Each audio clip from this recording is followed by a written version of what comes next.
गडेरिया रैयत विस्थापित मोर्चा द्वारा पूर्व घोषित कार्यक्रम के तहत ईस्ट वसूलिया कोलवरी के मुख्य द्वार पर सोमवार को 1 दिवसीय धरना का आयोजन किया गया।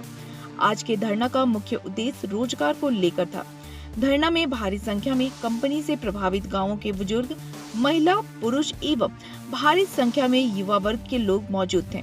धरना को संबोधित करते हुए ध्रुव महतो ने कहा कि लिब्रा जैसे ब्लैक लिस्टेड कंपनी को काम दिया गया।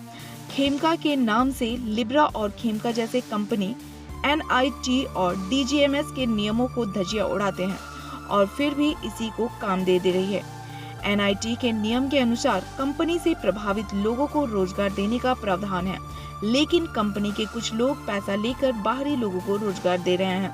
हमारी जमीन का कंपनी के द्वारा अतिक्रमण लगातार किया जा रहा है और जब रोजगार मांगा जाता है तो झूठे मुकदमे में फंसाया जाता है। आज हमारे लोगों का पलायन दूसरे राज्यों में हो रहा है। जमीन हमारी और हमें ही रोजगार नहीं दिया जाता है।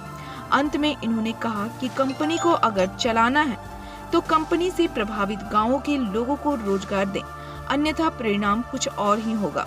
गडेरिया रैयत विस्थापित मोर्चा द्वारा मुख्य रूप से ईश्वर प्रसाद, भागीरथ रवानी, दिलीप रवानी, नरेश महतो, राजन महतो, रवि महतो, विजय रजक आदि ग्रामीण धरना में मौजूद थे।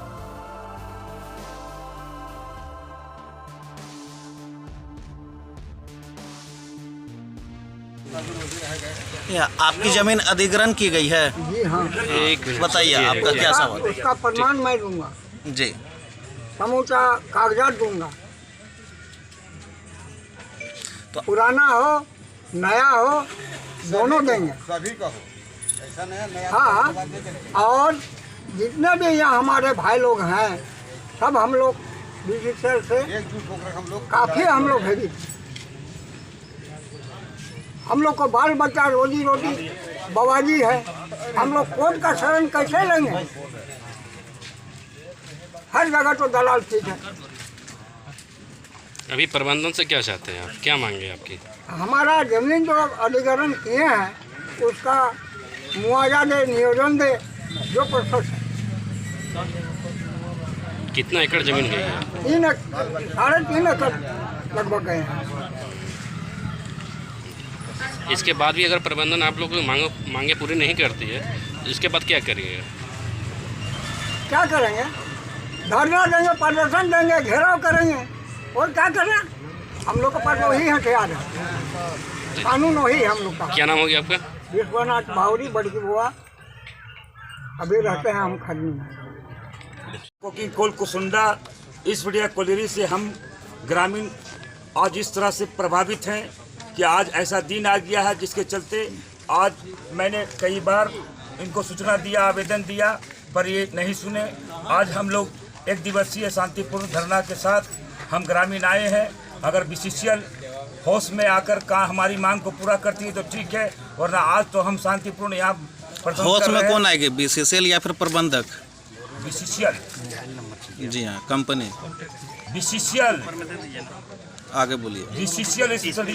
BCCL कुसुंडा होश में आइए और हम गडेरिया बस्ती के विस्थापितों का जो जमीन आपने अधिग्रहण किया है उसके बदले में मुआवजा दीजिए, नियोजन दीजिए, और नहीं तो आने वाले समय में जो संचालित है संजय उद्योग कैरियर आउटसोर्सिंग कंपनी उसको बंद करेंगे और बंद किया जाए। और ये ब्लैक लिस्टेड लिब्रा आउटसोर्सिंग के प्रबंधक राहुल कुमार सिंह को खुले चेतावनी दे रहे हैं कि अगर आप इस तरह से हमारे साथ, हमारे मजदूरों के साथ, हमारे विस्थापितों के साथ जो कर रहे हैं वो बंद कीजिए, वरना आने वाला समय में ये उद्योग एक कदम भी नहीं चलेगी। आपका भी जमीन अधिग्रहण किया गया है? हमारा जमीन LA केस के तहत और जमीन अधिग्रहण की गई है और यहाँ पर हमारा अपना वंशज का जमीन 4 एकड़ जमीन, 4 एकड़ 57 जमीन अधिग्रहण करके नियोजन देने के नाम पर सिर्फ धोखाधड़ी किया BCCL।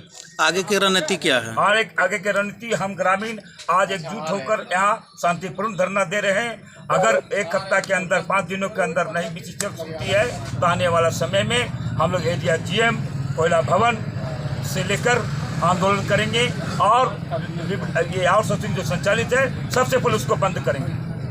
जिंदाबाद जिंदाबाद, इंकलाब जिंदाबाद, जिंदाबाद जिंदाबाद जाती है।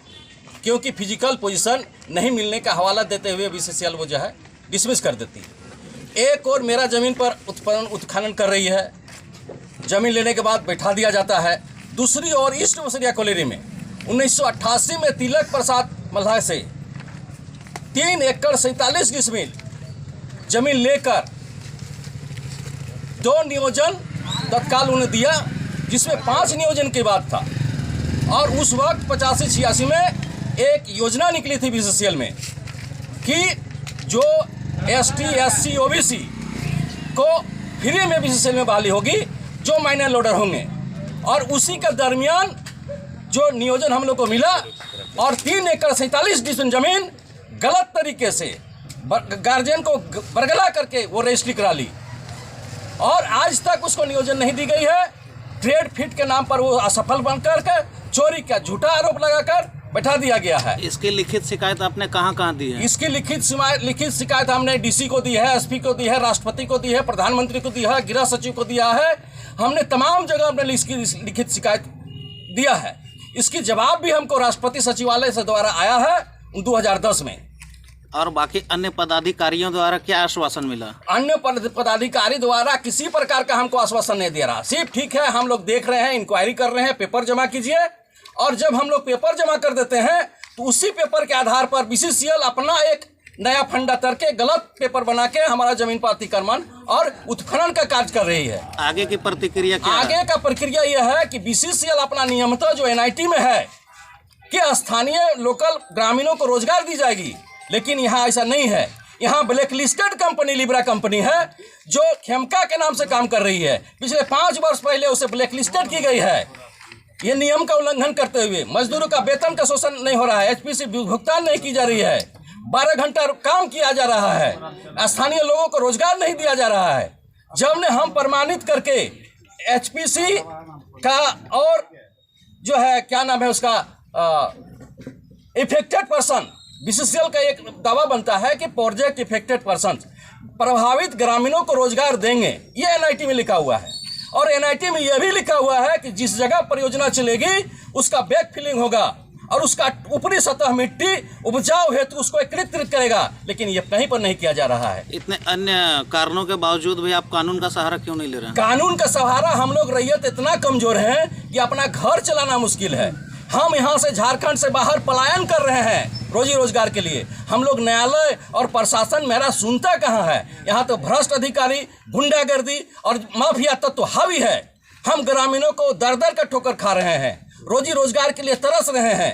लेकिन कहने का मतलब अगर हम थोड़ा सा सक्रिय हैं तो हमको झूठा मुकदमा, 107 सरकारी काम में बाधा, ये तमाम आरोप लगाकर हम लोगों को जेल भेजने का काम बीसीसीएल कर रही है। रैयत विस्थापित मोर्चा प्रमुख मांग हम लोग का है कि जो नोटिफिकेशन निकली हुई है झारखंड सरकार द्वारा 75% जिसका आसपास के गांव है जो प्रोजेक्ट से प्रभावित है वैसे लोगों को 75% का रोजगार सुनिश्चित करे। दूसरा, जो एचपीसी वेतन लागू करे, समय निर्धारित 8 घंटा हो और जिस जगह परियोजना चले उसका बैक फिलिंग हो, और जिस जगह पर हैवी ब्लास्टिंग होता है, भारी वाहन चलता है, उसका प्रदूषण और आयु एवं ध्वनि का प्रदूषण का जांच हो। ये एक नियम है। अन्य दूसरे जगह सीसीएल, एमसीएल में ये ध्वनि प्रदूषण का यंत्र, मापक यंत्र होता है जिसको बीसीसीएल ने नहीं लगाया है। रैयत विस्थापित मोर्चा द्वारा कितने दिनों तक आपका धरना चलेगा? अभी आज से हम लोग चरणबद्ध आंदोलन करेंगे। अभी हम लोग शांतिपूर्ण धारणा है आज का। अगर यह नहीं सुनती है तो 5 से 7 दिनों में हम लोग जो है बंदी का कार्यक्रम करेंगे और हम लोग कोशिश करेंगे कि हम लोग न्यायालय के शरण में भी जाएं। कोलियरी के प्रबंधक से बात हुई? कोलियरी प्रबंधन का कहना है कि आप पेपर जमा कीजिए, हम प्रोसेस में जाएंगे।